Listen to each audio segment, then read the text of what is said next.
Salve, salve família, estamos com mais um podcast aqui e estamos com mais uma presença ilustre, que é o nosso professor Marcos Roberto. Salve de palmas para esse mito. Opa! Oi, Duelino. Nosso professor de História aqui do Santa Rosa, um dos maiores críticos de novelas. Cara, ícone. E dono do canal Você Sabe Tudo Sobre História. E gostaria de que o senhor desse as palavrinhas iniciais aqui. E aí, pessoal, tudo bem com vocês? Então, eu fui convidado aqui para fazer esse bate-papo aqui bem legal sobre o dia da proclamação da República, Por que é importante? Quais foram os motivos que levaram à queda da monarquia e o início da proclamação da República? Então, a gente vai fazer esse bate-papo histórico aqui. Estamos aqui com a presença ilustre também da Sofia. Ah, obrigada, gente. Oi, aqui é a Sofia. E bom, e também a gente tem a Manu, lindíssima, que daqui acompanhando a nossa conversa. Estamos que tá aqui. mediando. E bom, para início de conversa aqui, e fiquem ligados que já vai ser a terceira bimestral aí, estudem. E bom, nosso querido professor Marcos Roberto, vulgo ídolo, trouxe 3 livros aqui pra gente. Icônico, Icônico. Trouxe 3 livros aqui pra gente. E aí a gente vai iniciar a nossa conversa a partir da palavra desse mestre. Por favor. Bom, gente, quando a gente fala da proclamação da República, agora no dia 15 de novembro, mas ela aconteceu em 1889. Então, para a gente entender a proclamação da República, nós temos que entender aí a queda do Império, que no caso é o reinado de Dom Pedro II. Só lembrando aí para vocês que quando a gente fala de Império, é de 1822 e vai até 1889. Nesse período aí que nós temos de Império, nós temos 3 fases, que no caso, é o primeiro reinado, que é o tempo de Dom Pedro I, 1822 a 1831. Depois nós temos a regência, que é 1831 a 1840, e o segundo reinado, que é 1840 até 1889. Então, quando a gente fala da queda do Império, geralmente nós temos alguns motivos como nós tivemos um problema que é chamado questão religiosa. Vai ser uma briga, que vai ter entre a igreja, no caso, o Papa e o Dom Pedro II. A gente ainda vai ver na sala de aula. Nós vamos terminar o 8º ano com a crise da monarquia, porque no 9º ano ele já começa com a proclamação da República. Vulgo descer para andar de baixo. E nós temos um outro problema, que é uma questão militar. Não é à toa que o nosso primeiro presidente da República, ele foi um militar, que no caso é o Deodoro da Fonseca. Então nós vamos ter um atrito entre o Exército e o Dom Pedro II. Fora ainda as questões abolicionistas. Quando a gente fala do Brasil, lembrando que a monarquia lá para a Europa, ela está sendo já combatida, ela não é vista mais como algo positivo. A República, ela está passando a ideia de algo moderno. Mas o problema lá na frente é como essa República ela vai ser adaptada aqui para o Brasil. E como, aproveitando aqui, estamos com a nossa caderneta, nossa famosa colinha. As anotações aí. As nossas anotações. E aí entra a segunda pergunta, que como Marechal Deodoro da Fonseca conseguiu derrubar o Império do Brasil? E também, uma grande questão, importantíssima, como é que ele conseguiu, acabar. Lembrando uma coisa. Além de estarmos lhe dando conteúdo, nós estamos lhe ajudando para as provas. Sim, para as provas, agora que a Pode galera crescer tá cultura. Bom, quando a gente fala da queda do Império, lembrando que são vários motivos, como eu coloquei ainda há pouco. Você tem a questão abolicionista, você tem uma questão religiosa, nós temos também a questão da ideia da república vindo aqui. Mas, na verdade, é um conjunto de situações, até, por exemplo, que quando você tem o fim da escravidão, que é em 1888, vários fazendeiros não foram indenizados.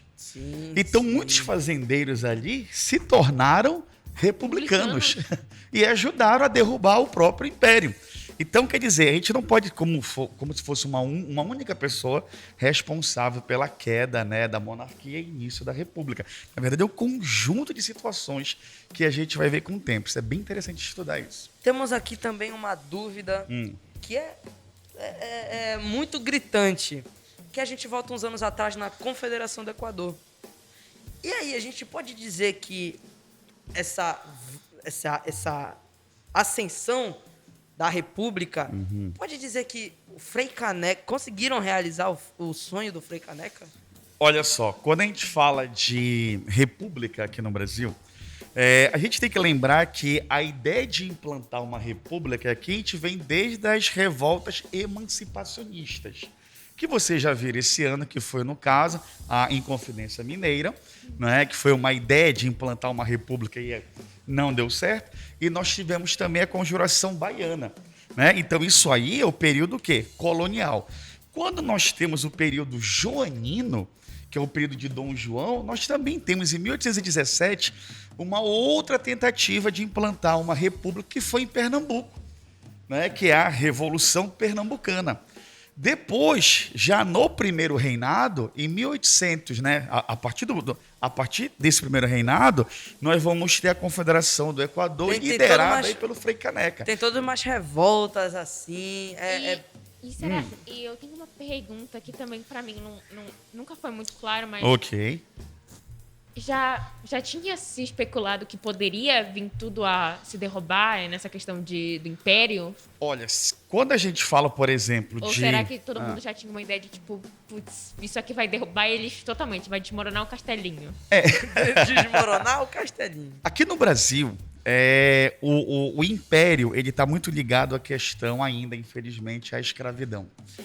Então, uma das bases, a mão de, assim, aquela que sustentava o Império, no caso, era a escravidão. E a República, teoricamente, ela combate a escravidão. Então, não é à toa, pessoal, que quando você fala do fim da escravidão, que é em 1888, quando a princesa Isabel ela assina a Lei Áurea, né, um ano depois o Império cai. Então, já tinha uma ideia de derrubar o Império.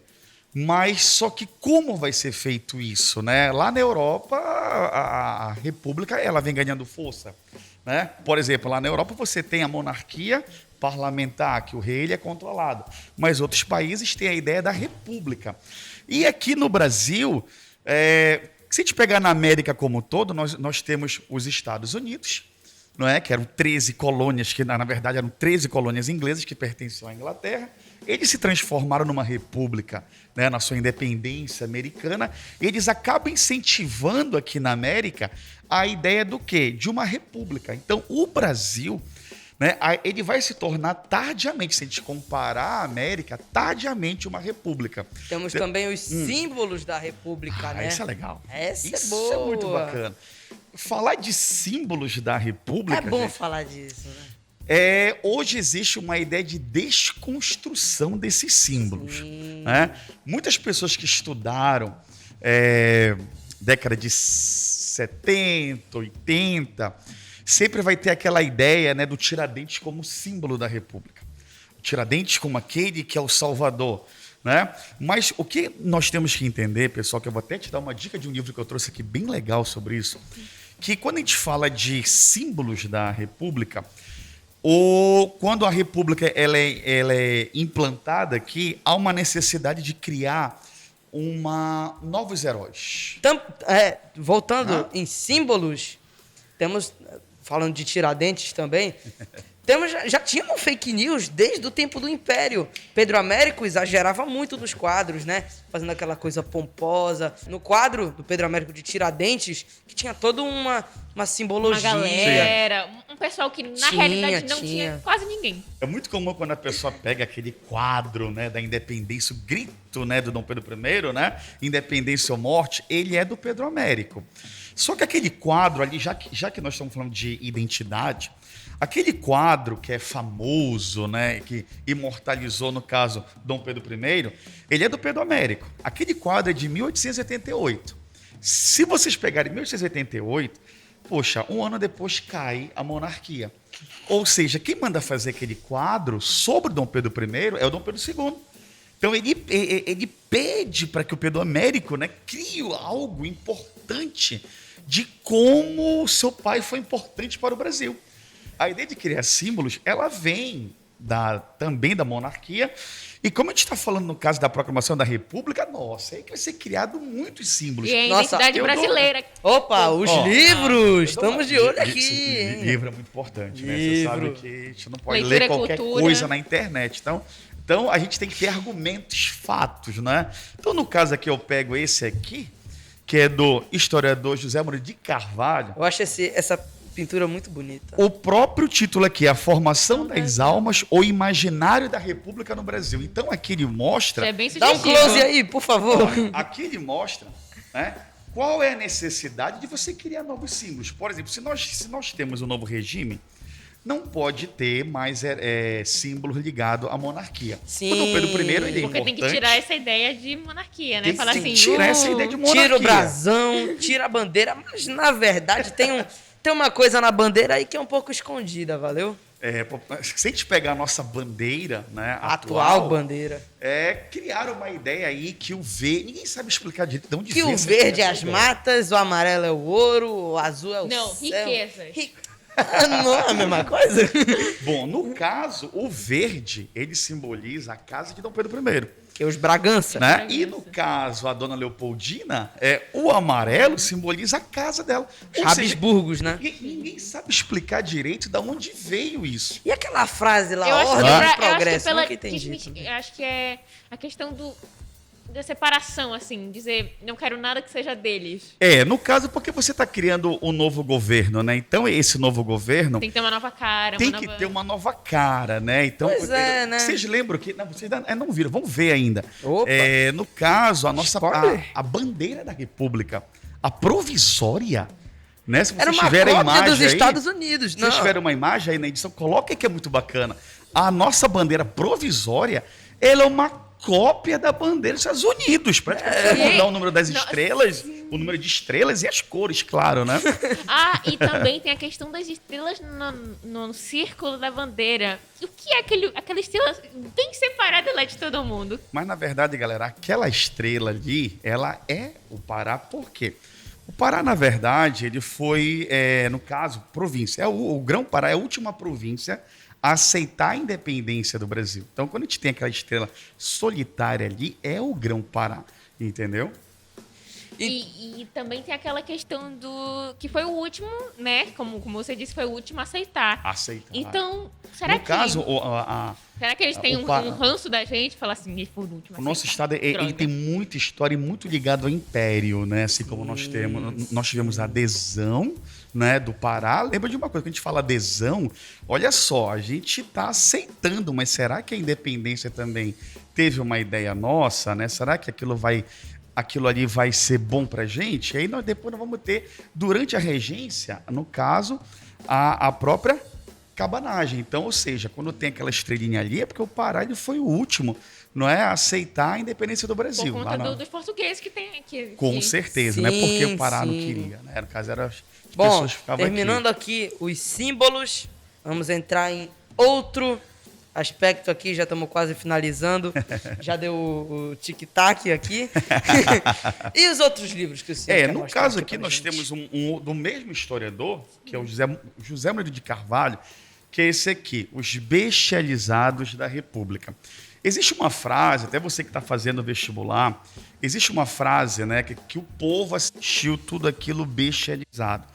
Quando ele usa isso no seu próprio livro, não quer dizer, por exemplo, que não teve manifestações populares a favor da República, mas o processo em si excluiu a população. Tanto é que é considerado como golpe de Estado a proclamação da República. Eles expulsaram Dom Pedro II daqui. Sim, e né? qual foram os principais motivos para a expulsão do E Dom a Pedro? expulsão dele Porque também ele tinha causou... muito carisma popular, né? Ele era bem carismático, o povo gostava bastante dele, né? Lembrando que quem seria o próximo, né?